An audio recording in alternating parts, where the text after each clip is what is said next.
Thank you, my dear viewers, for taking the time out to watch this. I know some of you have seen this building before, gone through it before.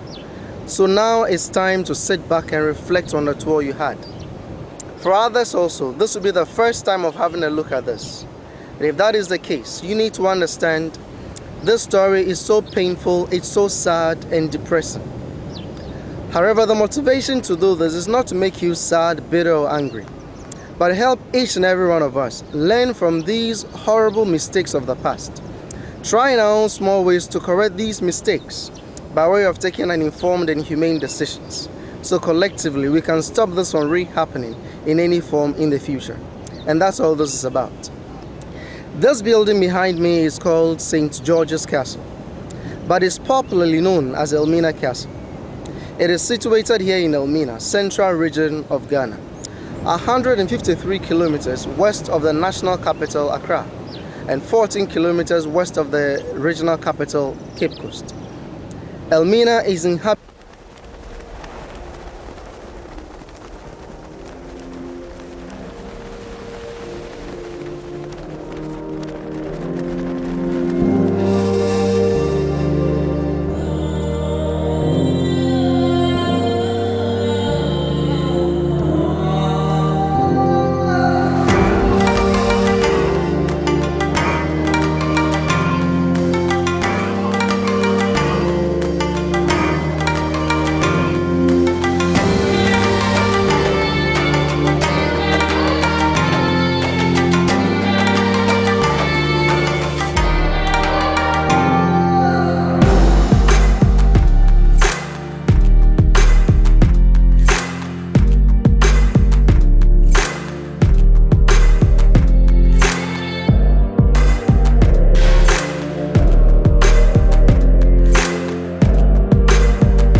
system of the trade at the time was the barter system, meaning they were exchanging goods for goods. When they were coming, they brought along guns, gunpowder, spirituous liquors, trinkets, among others, and they exchanged these for gold, ivory, later on the other spices. One major thing the Portuguese wanted at the time was gold, and the story says the rate at which our locals were giving out the gold gave them the impression that the town could be in abundance of it. So they called this place Elmina or Damina, meaning the mine in their language. It was this word that could not be pronounced properly, so then it was corrupted to today's word Elmina, and invariably it became the name of the town. That isn't to say we never had a name before they came. We had a name, and our name was Anum Ansa, simply meaning inexhaustible water. From 1471, when the Portuguese first came, there was not a single year they never showed up. However, as trade was booming, there was a need for them to get a permanent structure where they would stay much longer and probably do better trading. So by command of King John II, the Portuguese, led by their captain called Don Diego de Azambuja, they came to see the chief of the town called Nana Kwamina Ansa. They negotiated for this plot of land, and they had the castle built. It is on record that the chief was hesitant in giving the land out to the Portuguese. Why? Because he was citing cultural differences to be a problem in the future. However, upon persistent persuasions, he gave up. And we should also understand that this was the first time in the history of the world that a local chief had transferred title to a plot of land to an European, and for that matter, the Portuguese. All materials that were used in putting up the structure were imported, with exceptions of water, stones, and of course, sand. Even some of the stones were imported, not necessarily to build a castle, but to serve as ballast. In other words, give extra weight to the boat when coming. And over here we have one of such stones. There are two reasons basically why they built the castle. One, they want us to believe they built the castle only to be used as a trade post, protecting their traders and their trade. And then also it was to give out rooms for the missionaries who were to come in to spread Christianity. And when they came over here, they were Catholics. Before the early 16th centuries, all the rooms on the ground floor were being used as storerooms or warehouses. But then from the early 16th centuries, when this evil trade started, all these rooms around, which were before storerooms, were converted to holding places where the Africans were kept. And in total, the castle had a minimum of 1,000 captives at a time. 600 men, 400 all over here, women. One thing I try to let people understand basically is the fact that the Portuguese here in the castle never got up one day and said to themselves they were going into slave trading. So at least something prompted it. And before you go into what prompted it, we should also understand that slavery in itself, one way or the other, had been with man from time immemorial. And for that reason, the Africans in themselves had an idea before the foreigners came. But then how the system was structured in our culture was not the same as introduced. In other words, the person that was perceived to be a slave over here ought to be seen as a servant. Why? Because this person in most cases had rights. He could marry, raise free kids, acquire properties, pay the price when he said he would be a free person. It was very difficult to identify a slave from a free man because almost same way he was sheltered, clothed, and fed. And one thing that happened to the system that was even unique was that this so-called slave could shift from being a slave to a royal. And how could that happen? When the man proved to have managerial ability or military skill, he could become the caretaker of the master's household, and descendants of such were royals. Women got married into the system, they ceased to be slaves, and from then had royal descendants. In Ghana here today and now, we have so many chiefs in the various villages, communities, and towns whose ancestors, as a matter of fact, were not royals before, but so-called servants or slaves, and by dint of hard work or getting married, descendants all over are chiefs. And partly because of that, here in Ghana, you dare not refer to anybody as a slave. If you dare do that and they get hold of you, if you are not made to slaughter a cow to pacify the person, at least you do have a sheep. Why? Because you hardly have any idea if one sitting on the throne had that ancestry. So no one refers to anyone as a slave. We have three basic ways one could become a slave or a servant before the coming of the foreigners. One, you talk of prisoners of wars. Two, those convicted for some offenses. And three, those who were given out as pawns for debts. Meaning that what? If you go and borrow and the time was due for you to pay, and you do not have whatever it is to pay, you could let your child go and serve. And the period under which he or she serves, the person was seen to be a slave. And this was in the system before the foreigners came. We should also understand that the fact that the Portuguese got here first in 1471 is not to say that was the first time they captured Africans from West Africa. No, they started capturing Africans long before they came over here. The first time has been established to be 1441. And the one who led the capturing, some books will use the name Antao Gonzalez, others will use the name Antonio Gonzalez, but I believe it's the same person. Some say they captured 10, others say they captured 12, from a place called Rio de Oro, simply meaning river of gold. And to them, they had only one reason for taking the 10 or the 12, just to serve as a proof that they've been here. We got to West Africa, this is the evidence. Now when they got to Portugal, then the prince saw them and was happy for two reasons. One, he wanted some to be educated to serve as interpreters for the Portuguese when they came to West Africa. And two, as they put it, the most intelligent ones to be trained to become missionaries to hasten the spread of Christianity here. However sad, when they got settled, they never came back as intended or planned.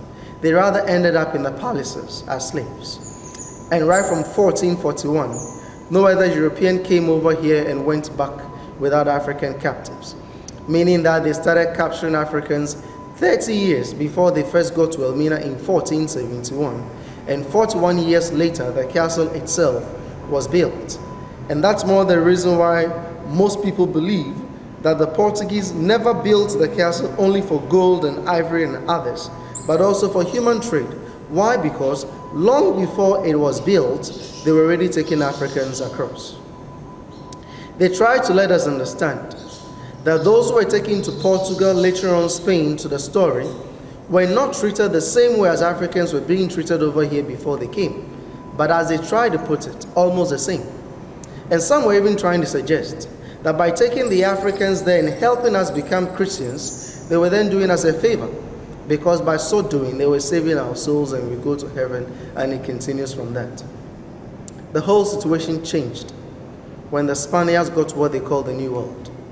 And the story says, not long after going there, silver and gold mines were opened, sugar, tobacco, cotton plantations were established. But then, much as they wanted the wealth, they were not prepared to work the hard way. So then they subjected the natives to the work. And the story says, Spanish brutalities, overwork, and effects of European diseases decimated indigenous population. In fact, some story goes on further to say they were near extinction. So one man whose name is always mentioned, Bartholomew de las Casas, supposedly a Catholic missionary who had sympathy on the natives, suggested for the Africans to be used. Why? Because to him, who were much stronger and already doing the same work under similar climatic conditions. To prove him wrong or right, in 1510-12, some historians put the figure at 50, others put it 200. Some others put the two together to be 250. But whatever it is, they took some Africans from Spain to somewhere Hispaniola where they were tried. And true to the missionaries' word, they proved physically strong. So demands for Africans then started coming in. And that came as the beginning of that unfortunate story. The story of misery and pain. The story of the forced exodus of Africans from their motherland to where they never knew. And this story became known as the transatlantic slave trade. One thing to me very sad when this evil trade got started was the fact that in most cases, the Europeans on their own could not have gone to all the various places to gather all these millions of Africans who went through the various dungeons. So broadly, we could talk of three ways of getting the Africans here. One, the Europeans captured people themselves, yes. Two, they moved with Africans to gather Africans. And three, we had Africans also who gathered people, brought them down to alleged African traders, and from them to the Europeans. And if there is one thing you like to single it, was not for ventilation. It was called the eavesdropping point. What happened over there? Some Africans who had become friends or who were working in the castle and had become favorites of the Europeans were made to eavesdrop on conversation of the captives, so that if there is going to be any revolt, it will be cut short before it comes up. So there they will be to listen or eavesdrop on conversation of the captives. So you call it basically eavesdropping point.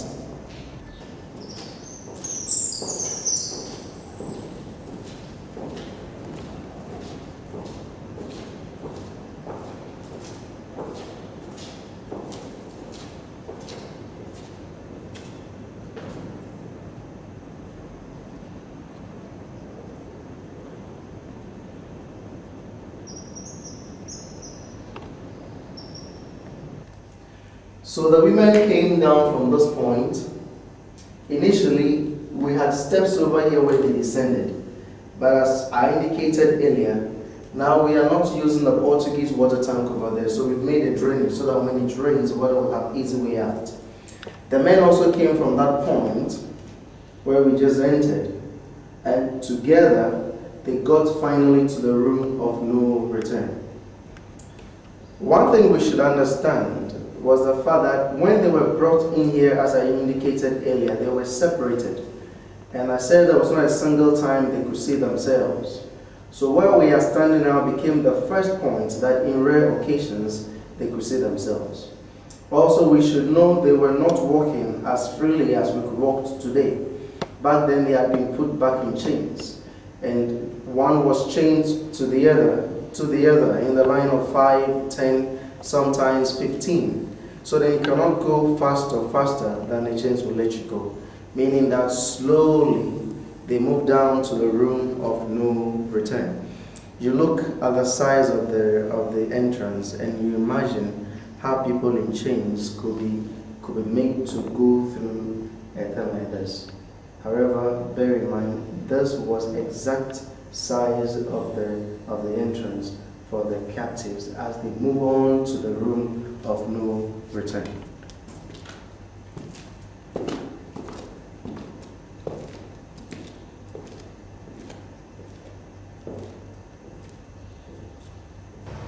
So this was the room of no return, meaning simply that no one ever entered this place and went back.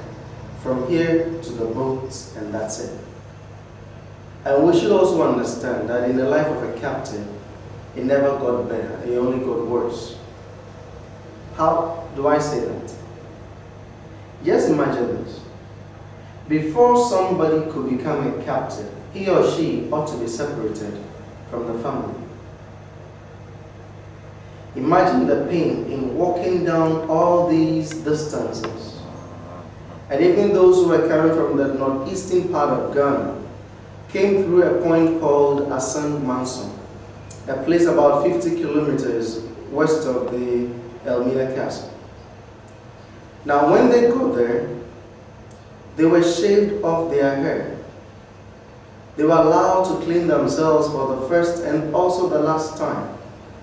They were given some food to eat and to rest, to kind of regain their strength before they were brought into the castle. That was difficult, yes. But that could not be compared to what happened when they got to the dungeons. You know, when they came over here, before they got to the dungeons, they had to determine the strength of the captives. So what did they do? With a whip, they were made to be jumping and jumping and jumping and jumping for them to kind of determine how strong they were. and then also determine their ages, they had this instrument put in their mouth, and it has a double-edged pins. So as they were screwing it from the back, it had to open up, and as it hurt in the mouth, they were forced to open their mouth, and then they counted their teeth to determine their age. And then from there, they were separated to the dungeons. And in the dungeons, as you know already, they were sleeping in their own feces, urine, vomit, and even menses for the women. This was also difficult. But that could not also be compared to what happened on the way going they call the Middle Passage. It is said to be the worst leg of the journey. Their spaces between decks could be 25, 30 inches high. People were made to lie side by side, unable to move and unable to sit up. Hands and legs in chains or in shackles. Some were defecating, vomiting all over themselves, and in instances, one could not get his own hand to clean his own mouth. Many died because of the way they were closely packed. Women were sexually abused, sometimes until death. And it just became a normal thing for you to wake up to see the person beside you dead. It is even more difficult to go through some of the writings of those who were there themselves. One man called Olado Equiano, who was an Igbo captive, had this to say: "I was soon put under the decks, and there I received in my nostrils such a salutation I had not experienced my whole life. So with the loathsomeness of the stench and crying all together, I became sick and low, that I was unable to eat. And then I wished for the last friend, death, to relieve me." John Newton, who is accredited with the song Amazing Grace, who was one time a slave ship captain, describing the interior of a ship, had this to say: "The slaves were chained 2 and 2 together and laid in 2 rows, one above the other, on each side of the ship, close to each other like books on a shelf. And I've known them so close that the books on a shelf could not easily contain one more. And I know a white man sent down to arrange them in these rows to the greatest advantage, so that as little space as possible be lost. And every morning, perhaps more instances than one are seen of the living and the dead chained together." One man whose account actually made me sad was Richard Drake. Richard Drake was an Irish American. At one time on his voyage, he had this to say: "On the 8th day out at sea, I went round the half deck, holding a camphor bag in the teeth, for the stench was hideous. I saw the sick and the dying chained together. I saw pregnant women giving birth to babies whilst chained to corpses, for our drunken overseers had not gone in to remove them. Africans were literally jammed in between decks as if in a coffin, and in a coffin in that dreadful hole became to nearly 1/2 of our cargo before we reached Bahia in Brazil."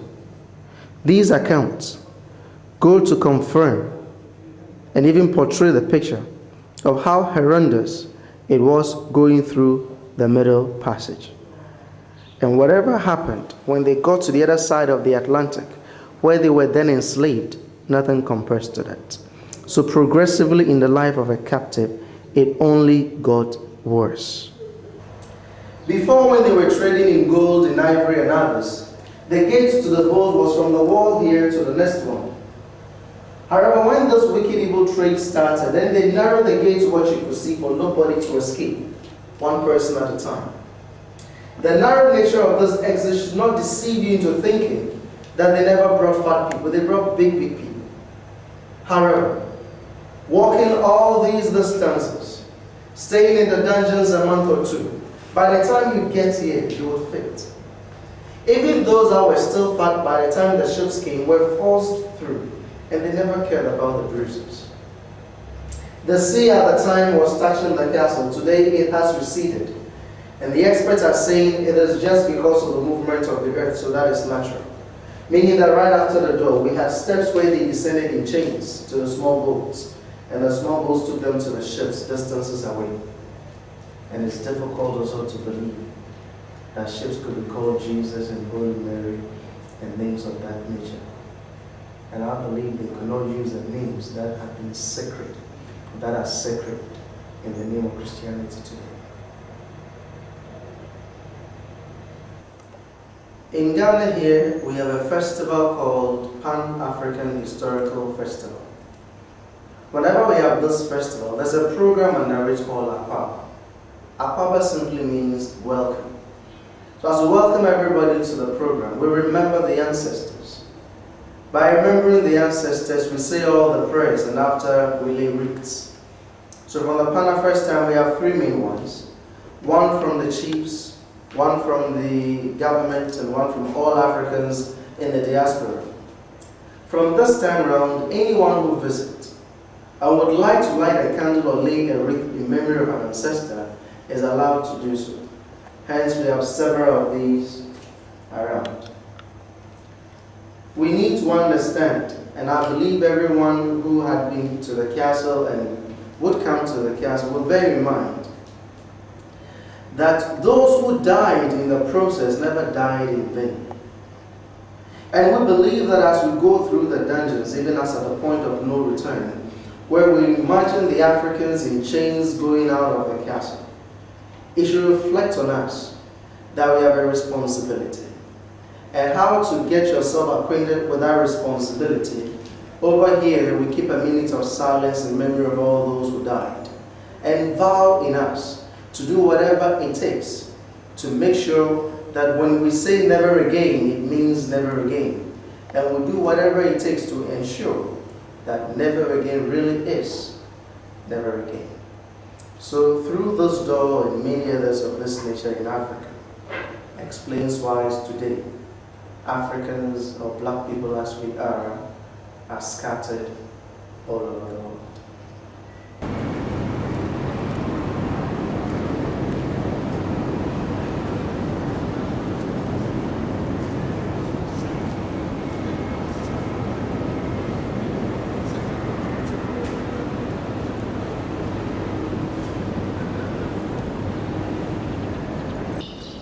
Now, this was put there in memory of a Dutch governor.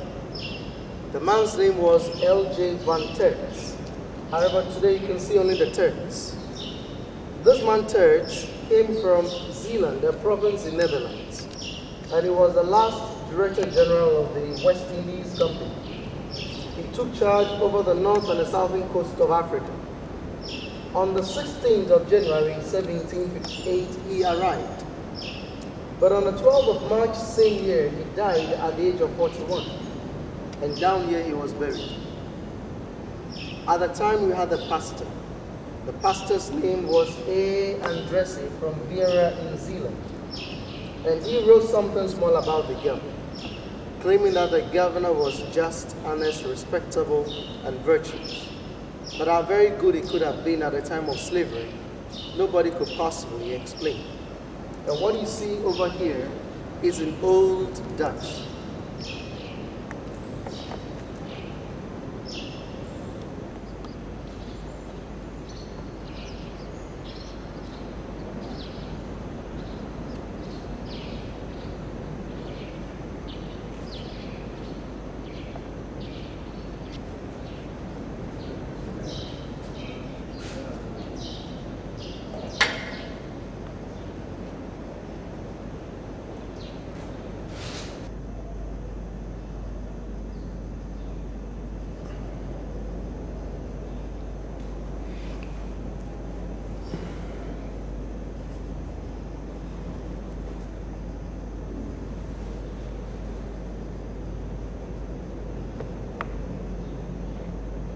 So this was the nature of the sale for the Europeans.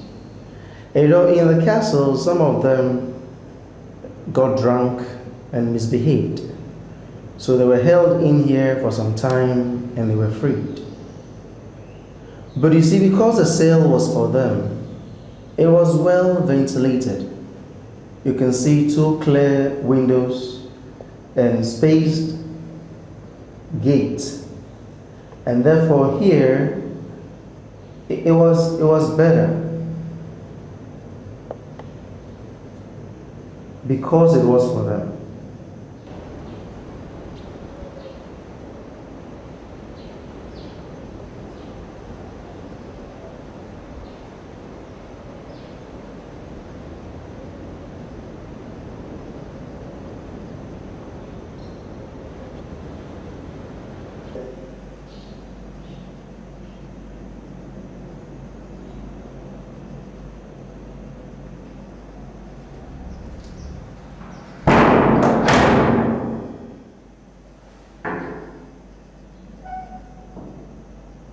So this was the nature of the condemned sinner.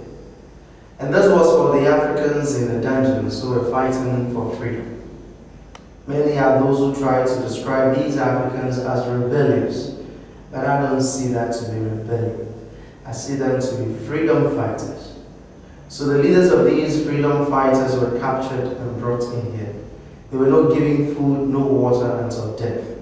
And when anyone died, they just came in for the body, threw it into the sea. And the whole idea was for it to serve as a deterrent. What happened in here that was particularly unfortunate was when someone was here dead and the next person was alive. Until the soldiers had come in for the dead one, the one alive had no choice but to be with the dead body. Sometimes bodies show signs of decomposing. Sometimes one alive was here with the dead until he also died. And you think of the emotional torture the person needs to go through before death. And they gave this hole over here with this one, with a small one up there also for light and ventilation.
Okay.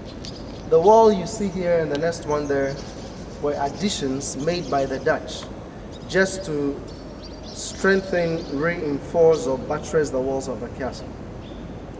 In 1948, however, when the English were using the castle as a police training school, they added the pipes on them and they were climbing up and down for training or exercise. At the center of the courtyard, where the male captives were held, we had the church for the Portuguese. This church was called St. George's Catholic Church. When the Dutch took over, they were not Catholics, so they divided the church into two, used the top as a soldiers' mess where they were eating and drinking, and the down the hall of trade where people were auctioned or were sold. When the British took over, they converted these to classrooms for the police in 1948, and that was when they were using the castle as a police training school. Today, it is a museum. In the latter part of the trade also, some other Africans were captured, not necessarily to be taken as captives to other places, but held as prisoners. Now, prominent among them are the king of the Asantes called Nana Akosua Agyeman Prempeh I, and a queen mother called Ya Asantewa. And now we move on to see where they were held upstairs.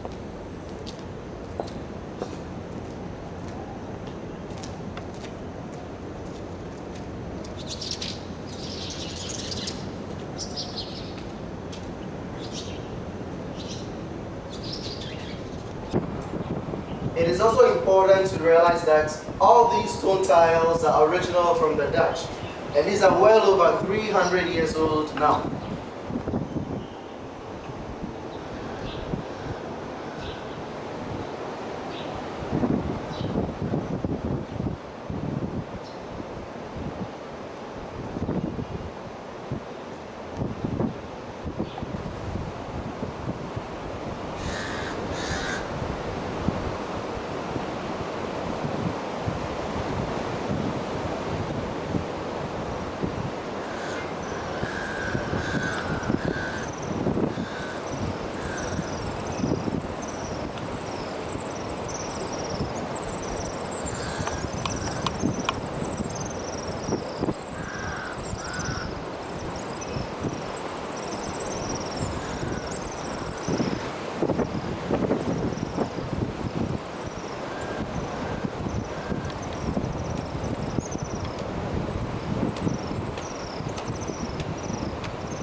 All down here are natural sedimentary rocks, and these are said to be over 100 meters deep down, and it's upon such that the castle was built. And that explains why for 525 years this is still standing and very, very strong in the year 2007.